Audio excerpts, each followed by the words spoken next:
¿Qué son los convenios de doble imposición? Para entender este concepto, primero hay que explicar unos cuantos detalles.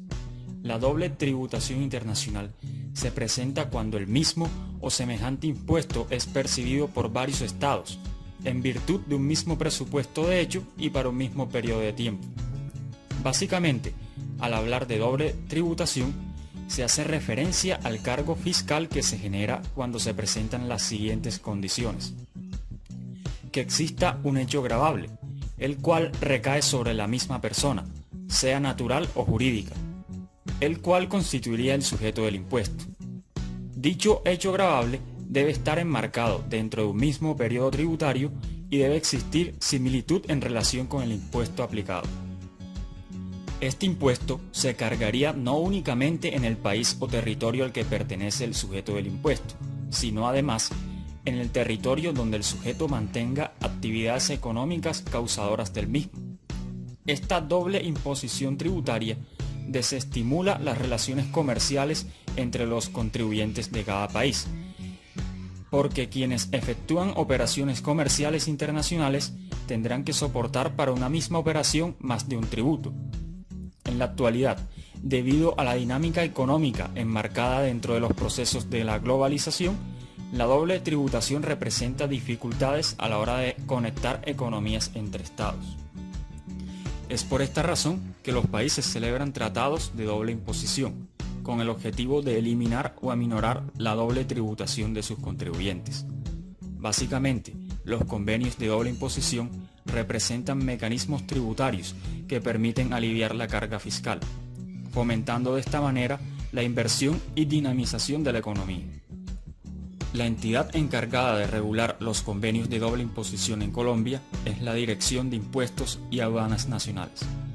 La DIAN establece que a partir del año 2002, la política colombiana en materia de negociación de convenios reconoce la necesidad de hacerse partícipe del nuevo contexto económico internacional, que exige convivir en un mundo globalizado de economías interdependientes, que compiten por crear ambientes de fomento y atracción de inversiones.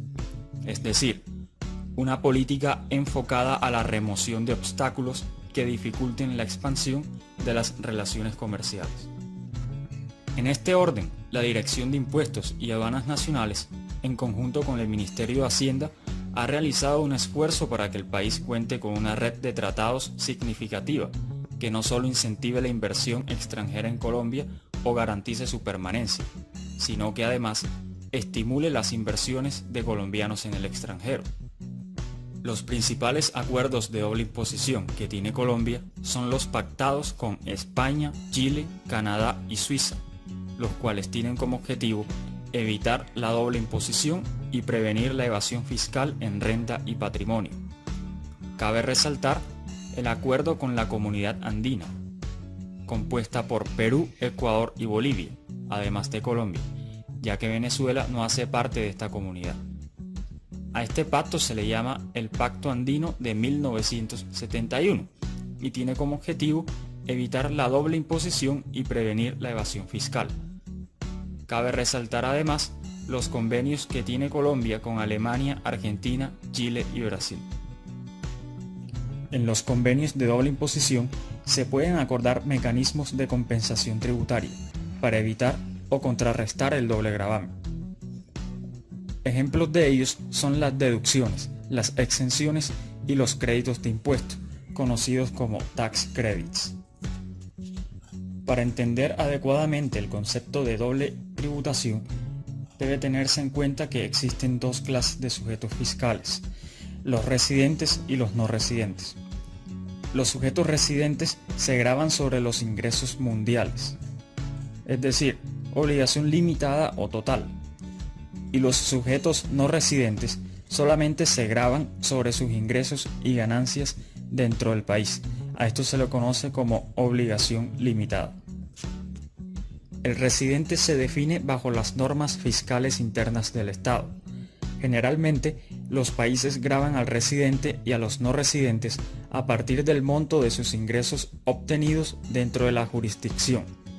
Pero esta medida se extiende en los residentes a los ingresos obtenidos en otras jurisdicciones, con fundamento en la residencia. Existen dos métodos principales para atenuar o evitar la doble tributación. Estos son el método de la imputación y el método de la exención. El método de la imputación indica que el estado de residencia somete a gravamen todas las rentas de la persona, incluidas las que obtienen en el extranjero, pero tiene en cuenta los impuestos que el residente ha pagado en el país donde ha invertido, permitiéndole que se los deduzca, reste o descuente del impuesto a pagar en su país. El método de la imputación solo elimina parcialmente la doble imposición, porque normalmente la deducción o descuento del impuesto pagado en el extranjero se permite solo hasta el límite del impuesto que le habría correspondido pagar de haberse realizado la inversión en el estado de residencia.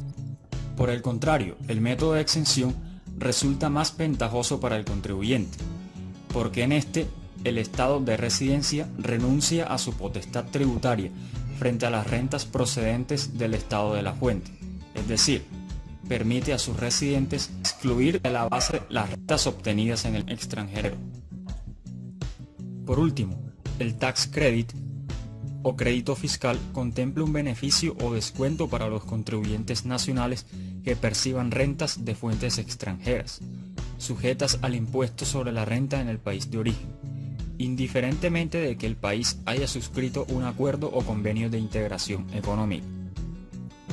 Es un mecanismo que permite a las empresas evitar parcial o totalmente la doble tributación en sus operaciones globales, es decir, los impuestos que paga en el exterior los puede descontar de la obligación tributaria que tenga en cargo en Colombia.